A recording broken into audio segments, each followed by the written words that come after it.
Hi there, it's Leanne Oaten here, holistic soul-centered therapist, and welcome to this episode of Soul Work with Leanne. Today we are going to talk about anxiety and stress and how the two of those can begin to manifest in the physical body if we're not aware that this is present and ongoing in our daily life.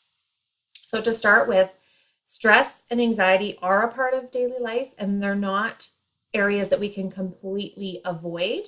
We can't erase those from our life. Unfortunately, things do happen that can create anxiety, an emotional response if something within us gets triggered. And stress comes from those areas in our life where we feel powerless and we feel like things have kind of gotten out of control and that we're not in our power to do anything about it. So the work underneath all of this then is the inner work to know that our outer circumstances don't have to dictate how we feel. So that's not to say that we're always going to be perfectly calm and feel zenned out all the time and happy and it's all rainbows and butterflies. I don't mean that, because that is just absolutely unreasonable and it's just not possible.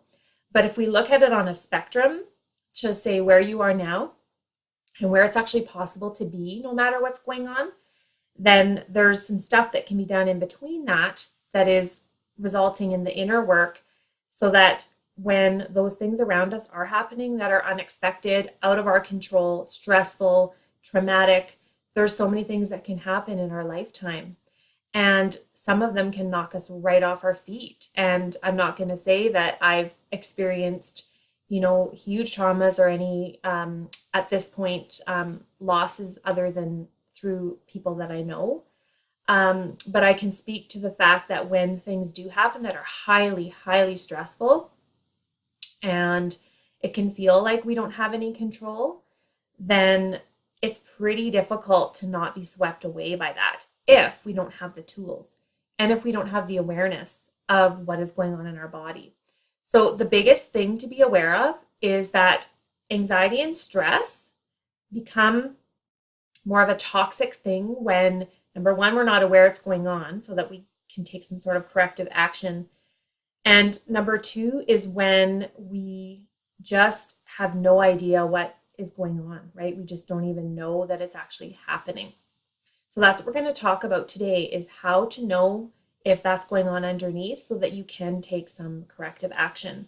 So some signs of anxiety. Now the reason why I thought it would be really important to put some signs of anxiety out there that you may not be aware of is because sometimes I'll be assessing a client and be able to pinpoint certain areas that are anxiety related, and the client may not even have any idea that that's what's been going on perhaps their whole life, and they'll be able to see far back into when this started and how they've been coping with it has led them to where they are now, or it's gotten to a point where it's built up so much that they just can't cope and it's showing up in so many different areas of their lives and physical body.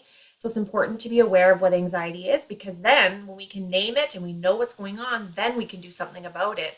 But if we don't know what's going on or why we're feeling the way that we are, then there's really nothing we can do about it. And so we're just trying to cope. We're reacting to our environment and we're just trying to find ways to get through. Okay. So number one with anxiety, a very common behavior is hypervigilance. So this is when we are just so hyper aware of our environment. We're just trying to, busy ourselves and be on top of things in almost this anxious, overpowering way. It's a constant state of this revved up nervous system. Number two is compulsion. So things that we do in our day that are there to ease that anxious feeling. So you might see it with someone with germ phobia, washing their hands repeatedly or bleaching everything or just over cleaning and having hand sanitizer everywhere. And they're concerned about just putting something in their mouth without even washing their hands. It can be having to clean the house to sort of get rid of that anxious feeling, to have everything just so. It can come about in many different ways. So just being mindful of that it comes about in ways where we just check out. It's almost like we need to check out of our body and where we're at so that we can actually cope. So that's the purpose of compulsions and needing to have those anxious behaviors, is a way to dispel the inner angst that we're feeling inside. Okay. Ruminating. So this is where you'll have repetitive thoughts or the same thought over and over and over. And it's just doing this spinning thing in your mind. It's like a hamster wheel going on in your mind.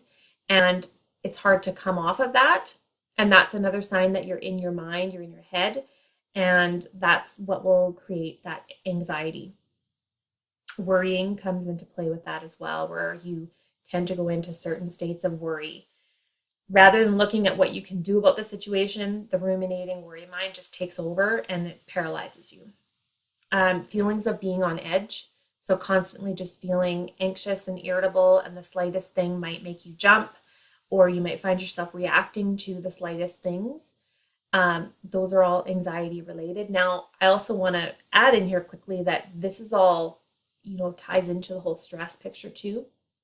Anxiety and stress coexist, right? And we need to look at both areas to bring down that stress response and create more inner calm, okay?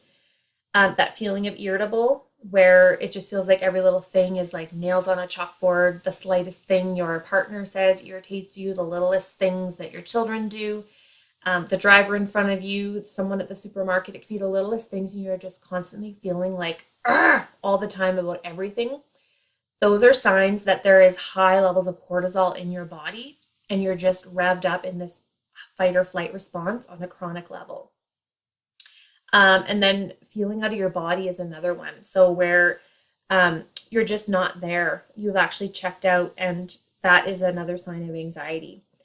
Insomnia, if you're having trouble sleeping, you're just finding you're having sleepless nights because maybe your mind is going really busy, you're worrying about certain things.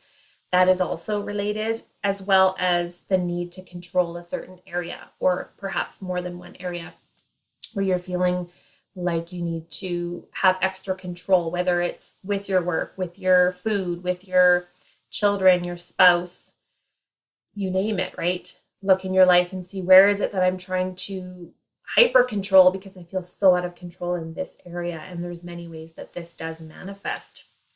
So the other piece to know as far as behavior is that we often will see people that, I will often see this, and therapists probably in general will see this need to self-medicate with people who are under high stress and high anxiety. So it will be alcohol, electronics, like television, checking their phone 100 times a day, just needing something to numb that out, that nightly glass of wine with dinner. There's many ways that can come about, and we need to be mindful of when we're doing that. So it can be many different things that come about. Food is another one, using food to sort of just comfort ourselves when we're feeling stressed out and anxious. And this is where that whole emotional compulsive eating comes in, because underneath it all, there's so much anxiety and inner turmoil that we just don't know what to do with it. So we find what works that helps us in the moment. So from there, we need to look at what is the root issue of all of this and what can we do about it, right? There's medications, and for sure there's times when that is probably necessary in certain circumstances, I will say. If the person is absolutely just not able to function.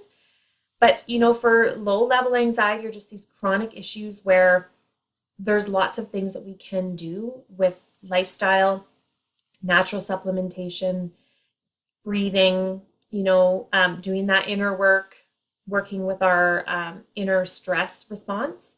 Those are all ways to bring those levels down. So number one, we need to connect and come back to our body. That is the number one thing that needs to happen when someone is anxious or feeling stressed or overwhelmed. That moment you feel that, you're out of your body. You've left, and you need to come back and really just come in and feel what's there. Feel whatever it is. It's probably very uncomfortable. It's something you're avoiding. It's something you don't want to feel. And that's part of the problem. So then we busy ourselves with other things that sort of distract us from that. So we need to come back into our body through breathing, through meditation, through movement, through writing, whatever it is that helps you to come back to yourself is what I would recommend. So just grounding activities, meditation, and breathing. Knowing too that sometimes and oftentimes anxiety that's triggered in the present is rooted in the past, some kind of a trauma or something that perhaps you haven't worked through and that you need to work through. Even just voicing it and processing it through with somebody that you can trust.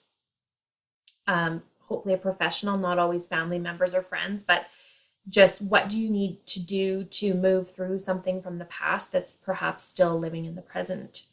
And knowing that anxiety and stress is generally happening when we're living too much in our up in here in our heads, and we've totally just like disconnected from here down. There's no heart center connection, there's no body connection. And so that's what really has to happen to fill in that gap of I'm anxious and stressed to I want to feel more calm and grounded and less reactive to what's going on around me, having more energy and not having so many physical health issues.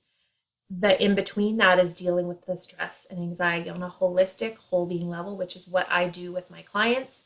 We dive into the whole being and what needs to happen on a mental, physical, emotional, and spiritual level.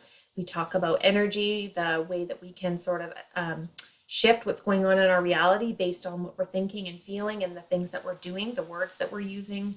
And then, of course, looking at the physical stuff. If you are suffering from anxiety, stress, or adrenal fatigue, then we need to look at the nutritional aspects and appropriate interventions in that area as well. So if this is something that interests you and you'd love to learn more, you can go to leanneoten.com and check out my sessions. And I also have some online programming, such as the Sacred Stress and Anxiety Detox. And there's just resources galore on there if you want to check it out and see what might be of help for you. Or you can just feel free to reach out to me and email me and ask me anything that you want to know. I also offer 30-minute complimentary consultations if you'd like to chat with me further about this to see if working with me might be a good fit for you. So I hope that these tips were helpful and that you're able to take something away and do something different. All right, so take care.